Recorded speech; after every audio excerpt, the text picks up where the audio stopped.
Pada abad ke-19, perempuan jarang mendapat kesempatan untuk menjadi seorang dokter, tapi tidak bagi Elizabeth Blackwell. Perempuan pertama di Amerika Serikat yang lulus dari sekolah kedokteran, Elizabeth Blackwell memperjuangkan partisipasi perempuan dalam profesi medis. Dia juga mendirikan sekolah khusus kedokteran bagi kaum perempuan. Dengan mendobrak berbagai hambatan, dia membuka jalan bagi perempuan untuk memasuki dunia kedokteran.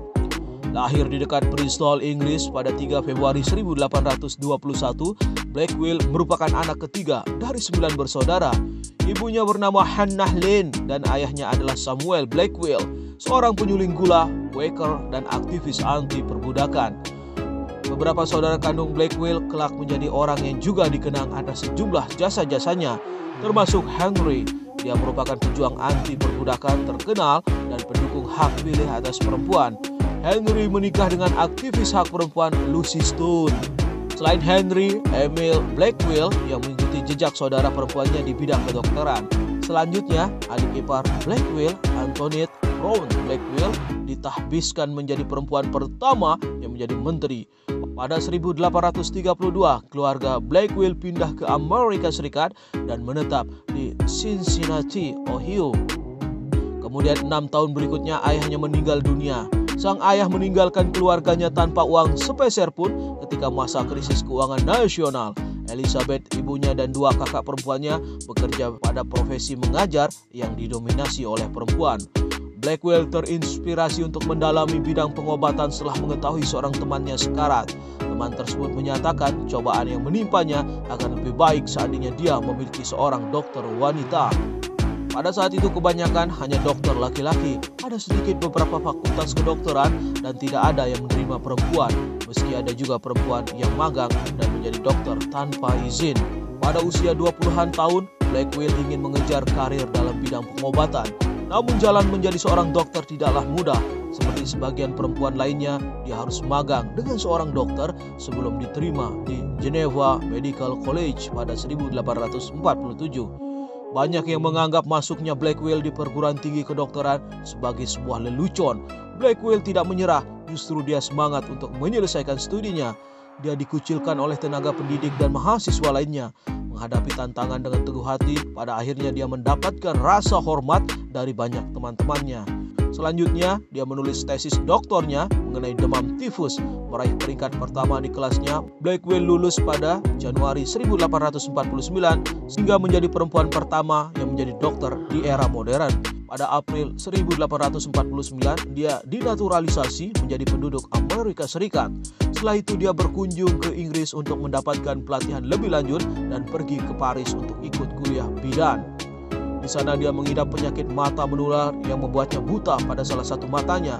Dia terpaksa mengubur harapan menjadi seorang ahli bedah. Setahun kemudian dia kembali di Inggris dan bekerja di rumah sakit St. Bartholomew di bawah pengawasan Dr. James Paget. Pada 1851 dia kembali ke New York namun ditolak oleh berbagai rumah sakit dan klinik dan bahkan tak dapat menyewa tempat untuk membuka konsultasi pribadi. Praktik pribadinya sangat lamban berkembang. Pada saat yang sama, dia menulis buku yang terbit pada 1852 berjudul The Law of Life with Special Reference to the Physical Education of Girls.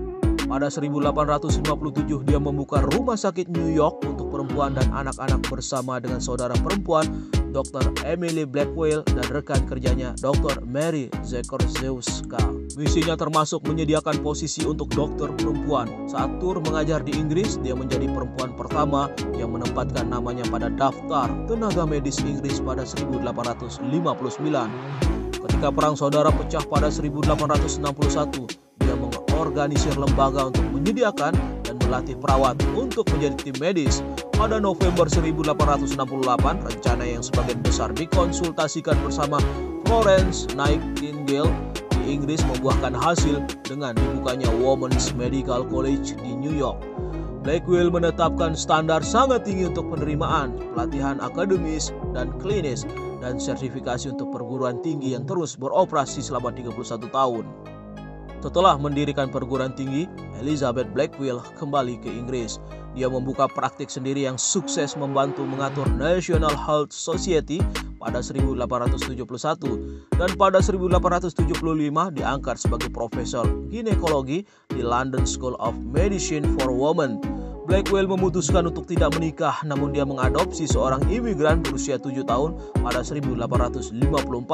Anak bernama Catherine Berry itu selalu ikut bersamanya dan menjaganya sepanjang hidup Blackwell. Setiap musim panas dia berlibur di Kilmun, sebuah desa pantai di Holyloch, Skotlandia.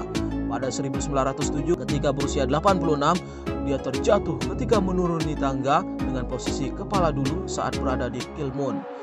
Peristiwa itu membuat fisik dan mentalnya menjadi kurang sempurna. Pada usia 89 tahun dia menghembuskan nafas terakhirnya karena terserang stroke. Dia wafat di rumahnya di Hastings 31 Mei 1910.